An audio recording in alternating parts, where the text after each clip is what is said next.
Salut à tous, on se retrouve pour l'épisode 1401 du Zap Image. On commence aujourd'hui en ce 5 mars avec quelques anniversaires. Tout d'abord, le défenseur anglais Harry Maguire qui fête aujourd'hui ses 28 ans.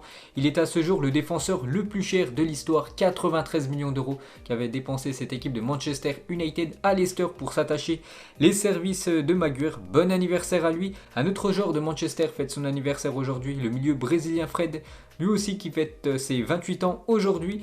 Il y a aussi le défenseur turc de l'équipe de la Juventus, Merih Demiral, qui fête lui aujourd'hui ses 23 ans. Et pour finir, l'ancien parisien Guillaume Waro, qui fête lui aujourd'hui ses 37 ans.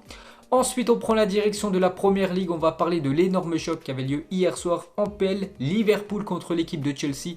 Et c'est Chelsea qui est venu s'imposer 1-0 du côté de Anfield, du côté de Liverpool. Un but du milieu anglais, Mason Mount. Donc belle victoire de Chelsea. Donc le travail de Thomas Tuchel depuis son arrivée à Chelsea de la 9e place à la 4e place actuellement. Ils sont dans le top 4 actuellement, cette équipe des Blues.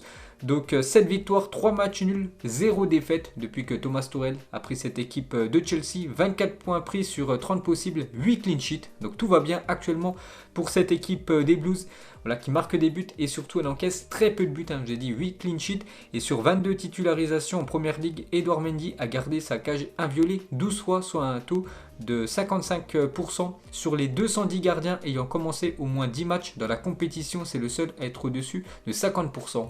Pour vous montrer aussi que la défense et surtout le gardien est très performant du côté des Blues. Toujours sur cette affiche, on va parler de Timo Werner et son but refusé hier soir. C'est une question de millimètres, donc dommage pour Timo Werner. Il aurait même pu inscrire un deuxième but pour cette équipe des Blues. Et pour finir avec Chelsea, donc ce à quoi devrait ressembler le maillot de Chelsea la saison prochaine d'après Footy Inline. Il y a de grandes chances que le futur maillot des Blues devrait ressembler à ça pour la prochaine saison. Ensuite, cette fois-ci, on va parler de Liverpool. Donc actuellement, c'est une catastrophe Liverpool, surtout à domicile. Les 5 derniers matchs de Liverpool à domicile. Donc une défaite contre Burnley, Brighton, Manchester City, Everton et hier Chelsea. 5 derniers matchs à domicile, 5 défaites, c'est incroyable.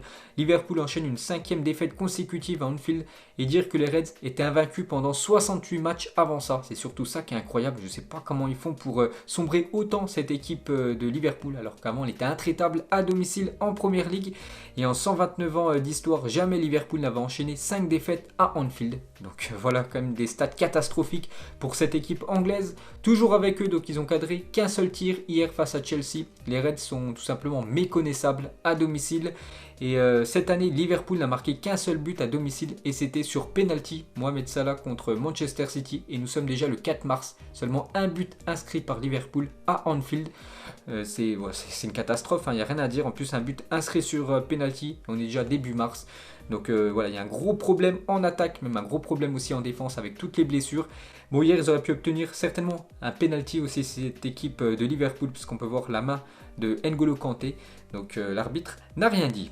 Ensuite, toujours avec les Reds, on va parler de Kabak et Fabinho ont formé hier la 20e charnière différente de Liverpool cette saison. Donc je vous ai dit, en défense, il y a 2 joueurs qui manquent énormément. Donc Virgil van Dijk et Joe Gomez. Normalement, c'est les 2 titulaires indiscutables. Et actuellement, ils sont blessés. Et à chaque fois, Klopp doit essayer de trouver des joueurs à ce poste. Donc hier c'était Kabak et Fabinho. Une fois de plus ça a été décevant vu que Liverpool s'est incliné. Et en 2021 seuls Southampton 4, Newcastle 7 et West Bromwich 9 ont obtenu moins de points que Liverpool 10 en Première Ligue. Donc si on faisait un classement juste sur cette année 2021, Liverpool serait quand même 17e du championnat. Ensuite, on va parler des autres affiches hier. Donc West Bromwich contre Everton et c'est Everton qui est venu s'imposer 1-0 du côté de West Bromwich. Un but de Richarlison. Everton revient à 4 points de Leicester et Richarlison face au gros de Première Ligue cette saison. C'est quand même un but contre Leicester, 2 buts contre Tottenham, un but contre City et un but contre Liverpool. Bon hier, voilà, West Bromwich c'est une petite équipe. Mais avec son but hier, donc Richarlison est devenu le tout premier joueur brésilien à marquer dans 4 matchs de Première Ligue d'affilée. Félicitations à lui. Il y avait aussi Tottenham qui jouait du côté de Fulham et Tottenham s'est imposé 1-0, un but contre son camp d'un joueur de Fulham, donc parfait pour les Spurs. Et du coup, on peut voir le classement de cette Première Ligue, toujours Manchester City en tête devant Manchester United 2e, Leicester 3e, Chelsea avec sa victoire hier remonte à la 4e place, Everton aussi 5e, Liverpool actuellement 7e de l'APL. Ensuite, direction l'Italie, on commence avec l'Inter Milan qui se déplaçait hier du côté de Parme et nouveau succès de l'Inter 2-1. Donc un doublé de Alexis Sanchez en 6 minutes. Il inscrit un doublé, l'attaquant chilien, sur 2 passes décisives de Lukaku. Donc une fois de plus décisif aussi l'attaquant belge. Donc l'Inter vient d'enchaîner un 9e match consécutif sans défaite en championnat. Eux aussi sont très forts actuellement, cette équipe de l'Inter qui s'envole pour remporter cette Serie A. Et la dernière fois que l'Inter comptait 59 points après 25 journées de Serie A, elle avait remporté le titre. C'était lors de la saison 2008-2009.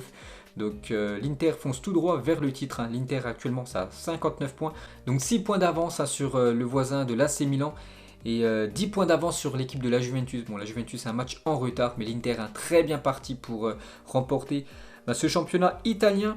Ensuite, direction l'Espagne, on va parler de la deuxième demi-finale de la Coupe du Roi hier qui avait lieu du côté de Levante. Levante recevait l'équipe de Bilbao, score final 2-1 pour Bilbao. Donc il y avait un partout à la fin des 90 minutes de jeu. Donc au match aller aussi il y avait eu un partout. Donc du coup prolongation et c'est Berenguer à la 112e minute de jeu qui a permis à Bilbao de s'imposer 2-1 et surtout de se qualifier pour la finale de la Copa del Rey. Donc le FC Barcelone affrontera l'Athletic Bilbao, tombeur de Levante 2-1 après prolongation en finale de Coupe du Roi. Donc ça sera déjà le 17 avril prochain. Et n'oubliez pas que cette finale a déjà eu lieu lors de la Super Coupe d'Espagne.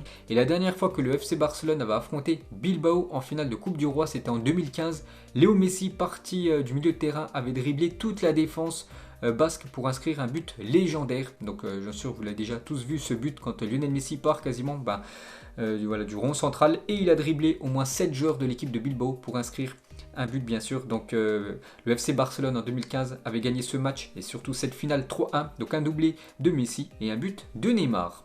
Ensuite, pour revenir sur Bilbao, donc en 15 jours, ils vont jouer 2 finales de Coupe du Roi. Donc déjà la finale normalement qui doit avoir lieu la saison dernière, qui va se jouer le 3 avril 2021 contre la Real Sociedad.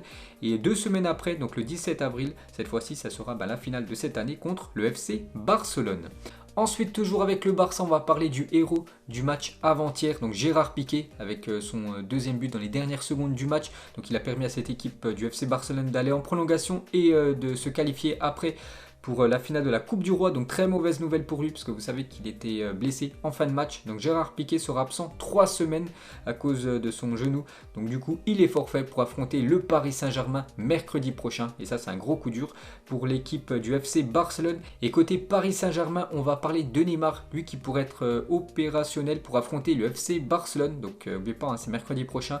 Il a participé à l'entraînement collectif hier. Donc bonne nouvelle pour le Paris Saint-Germain, mauvaise nouvelle pour l'équipe du Barça. Donc ce 8e de finale retour dans quelques jours.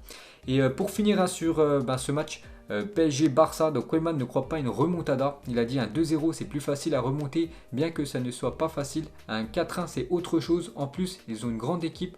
Pendant le match on verra s'il a une opportunité de passer, sinon il faudra l'accepter. Donc tout simplement accepter la défaite et être éliminé.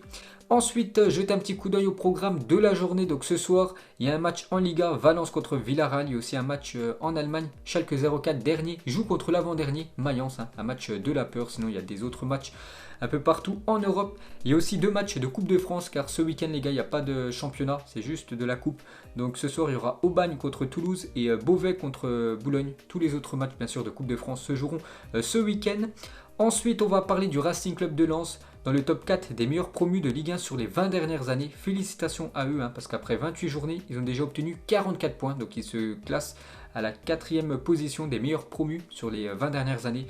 Donc toujours l'équipe en première position, c'est l'équipe de l'AS Monaco. Après 28 journées, avait déjà obtenu 59 points, cette équipe monégasque.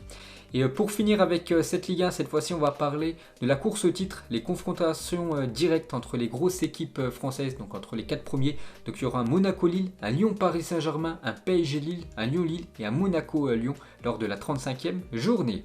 Et pour finir avec les infos sur la Ligue 1, un petit coup d'œil au classement des meilleurs buteurs de Ligue 1, c'est toujours Kylian Mbappé en première position avec 18 buts devant Memphis Depay 14 et Kevin Volland 13 avec Wissam Ben Yedder 13 aussi. Et le classement des meilleurs passeurs pour cette Ligue 1 c'est toujours Bamba et Depay avec 8 passes D. Ensuite, officiel, le 8e de finale retour de Ligue des Champions entre Liverpool et Leipzig aura lieu à Budapest, annonce l'UEFA. Donc le même stade où avait eu lieu tout simplement le match aller. Donc Liverpool s'est imposé 2-0 contre l'équipe du RB Leipzig. Donc pour ce match retour, ça se jouera tout simplement dans le même stade.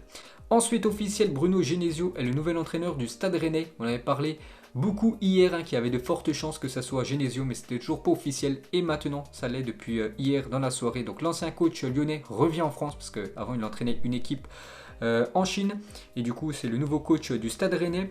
On va parler d'un autre entraîneur, c'est Nasser Larguette qui va diriger son dernier match. Donc ça sera dimanche soir contre l'équipe de Canet en Coupe de France pour l'équipe de l'OM. Donc il va quitter l'OM à la fin de la saison. L'actuel entraîneur marseillais retournera diriger le centre de formation de Caen. Ensuite, des nouvelles de Marcus Rashford, joue actuellement avec une blessure à l'épaule. Il devrait se faire opérer à la fin de la saison actuelle après l'Euro. C'est pour ça qu'il ne veut pas se faire opérer maintenant. Donc déjà, il veut déjà finir bien sûr cette saison avec Manchester United et surtout disputer l'Euro. Voilà, donc c'est pour ça qu'il se fera opérer après l'Euro. Donc il joue actuellement blessé, l'attaquant anglais. Et pour finir avec Manchester United, on va parler certainement du meilleur joueur cette saison. Bruno Fernandes devrait voir son salaire doubler, ce qui ferait de lui le 5e joueur le mieux payé de Manchester United. Donc félicitations à lui, parce que c'est amplement mérité que son salaire soit doublé vu les prestations qu'il fait le milieu portugais. Ensuite, on va parler de l'ancien club de Bruno Fernandes, l'équipe du Sporting au Portugal. Donc en fait, ils ont trouvé son successeur, donc Pedro Gonçalves avec le Sporting cette saison. C'est 19 matchs disputés et déjà 14 buts inscrits et 2 passes décisives. Donc sur les 14 buts inscrits, aucun penalty. Donc le successeur de Bruno Fernandes, ce milieu portugais. Donc il faudra se souvenir de son nom. Ensuite, on va parler du trio d'attaque de Liverpool. Bon, actuellement, c'est très compliqué pour eux parce qu'ils ont beaucoup de mal à marquer. Mais on sait que c'est des grands joueurs, les trois. Donc entre 2015 et 2017, Klopp a réussi à former son trio d'attaque pour seulement 124 millions d'euros. Donc Firmino a acheté 41 millions d'euros, Salah a acheté 42 millions d'euros et Sadio Mané a acheté 41 millions d'euros. Ensuite, on va parler de quelques anciens footballeurs et on va regarder leurs stats qu'ils avaient à l'époque. Donc Totti avec l'AS Roma, en tout il a disputé plus de 785 matchs pour 307 buts et 184 passes décisives. Pour la légende bien sûr Francesco Totti. Il y a aussi Samuel Eto'o avec le Cameroun, lui c'est 97 matchs pour 49 buts et surtout 2 Coupes d'Afrique des Nations remportées pour Samuel Eto'o avec le Cameroun. Les stats de Thierry Henry avec Arsenal, lui c'était plus de 376 matchs pour 228 buts et 104 passes décisives. Certainement le meilleur joueur de l'histoire des Gunners. Donc les stats cette fois-ci de Pierre-Emerick Aubameyang avec le Borussia Dortmund, 213 matchs pour 141 buts et 36 passes décisives pour l'ancien joueur de l'AS Saint-Etienne. Et on va regarder cette fois-ci les stats d'un joueur qu'on connaît très bien, et en fait c'est son cousin. Donc c'est le cousin de Erling Haaland, donc le nouveau cyborg arrive, donc Albert Braut Haaland, donc 17 ans, est le cousin de Erling Haaland. Donc cette saison, il a marqué 64 buts en 37 matchs avec les jeunes de Molde, donc une ancienne équipe où avait évolué bien sûr son cousin Erling Haaland. Donc un nom à surveiller bien sûr, le cousin du joueur du Borussia Dortmund. Ensuite, on va parler du Royaume-Uni et l'Irlande envisage de déposer une candidature commune pour organiser la Coupe du Monde 2030. Donc elle pourrait se dérouler en Europe, cette Coupe du Monde 2030. Donc bien sûr, ils ont posé une candidature. Maintenant, il faut que la FIFA accepte. N'oubliez pas qu'en 2026, elle sera organisée aux États-Unis, au Canada et au Mexique. Et bien sûr, en 2022, au Qatar. Ensuite, la rencontre entre l'équipe de la Juventus et Naples, donc c'est le match en retard de la Juventus, donc reporté en octobre dernier à cause de plusieurs cas positifs au Napoli, se jouera finalement le 17 mars prochain, donc ça sera mercredi prochain vu que la Juventus joue mardi en Ligue des Champions. Donc la semaine d'après, le mercredi, il y aura ce match très important, Juventus-Naples pour la Serie A. Pour rappel, Naples avait failli perdre le match sur tapis vert, tandis que les joueurs de la Juventus étaient présents au coup d'envoi. Donc du coup, le match avait été perdu pour Naples et du coup, ils avaient fait appel. Donc ce match va bien avoir lieu dans quelques jours. Ensuite, toujours avec la Juventus, on va parler de l'ancien Marseillais. Marley Ake s'est offert hier soir le premier but avec les U23 de la Juventus. Il a offert la victoire aux siens en toute fin de match face à Novara, victoire 2-1 de la Juventus et un but de Marley Ake. Ensuite, on oublie souvent de dire que Lionel Messi a réussi à emmener cette équipe en finale de la Coupe du Monde. Il a d'ailleurs terminé meilleur joueur du Mondial 2014 grâce à ses 4 buts et 2 passes décisives. Donc l'Argentine s'était hissée en finale de cette Coupe du Monde 2014, perdu contre la Mannschaft. Mais regardez quand même cette équipe de l'Argentine. Bon, en gros joueur, bien sûr, Lionel Messi, mais sinon les autres joueurs, c'est pas, on va dire, des joueurs énormes. Côté argentin, c'est vrai qu'il y avait Lavezzi, Higuaín, mais bon, Higuaín, on va pas dire que c'est un top joueur, bien sûr. Donc une défense surtout très moyenne du côté de l'Argentine. Ils avaient quand même réussi à aller en finale, malheureusement pour eux, une finale perdue. Ensuite, Marcelo sur le départ de Cristiano Ronaldo vers la Juventus. Donc il a dit, nous étions à l'entraînement avant la finale de Ligue des Champions 2018 et il me dit, je m'en vais, c'est mon dernier match ici. Lors de cette finale de Ligue des Champions entre l'équipe du Real Madrid et l'équipe de Liverpool, le Brésilien était le seul joueur au courant bien avant l'officialisation du transfert. Une vraie amitié entre Marcelo et Cristiano Ronaldo. Donc il avait annoncé à Marcelo en premier qu'il allait quitter bien sûr le Real Madrid pour rejoindre la Juventus. Et pour finir ce Zap Image, donc pour vous, quel est le meilleur joueur africain de l'histoire parmi tous ces joueurs ou un autre joueur, si vous en avez un en tête. Donc par exemple un gros joueur, bien sûr il y a Eto'o, George Weah, Roger Mila, Didier Drogba, il y a aussi du Yaya Touré, Mohamed Salah, Essien ou même Riyad Mahrez. Donc parmi tous ces joueurs ou un autre, pour vous, quel est le meilleur joueur africain de l'histoire? Donc mettez-moi tout ça en commentaire. Donc moi je dirais quand même l'attaquant camerounais Samuel Eto'o. Donc voilà les gars, la fin de ce Zap Image 1401. Donc si ça vous a plu, un petit like et on se retrouve demain pour le prochain épisode. Ciao à tous.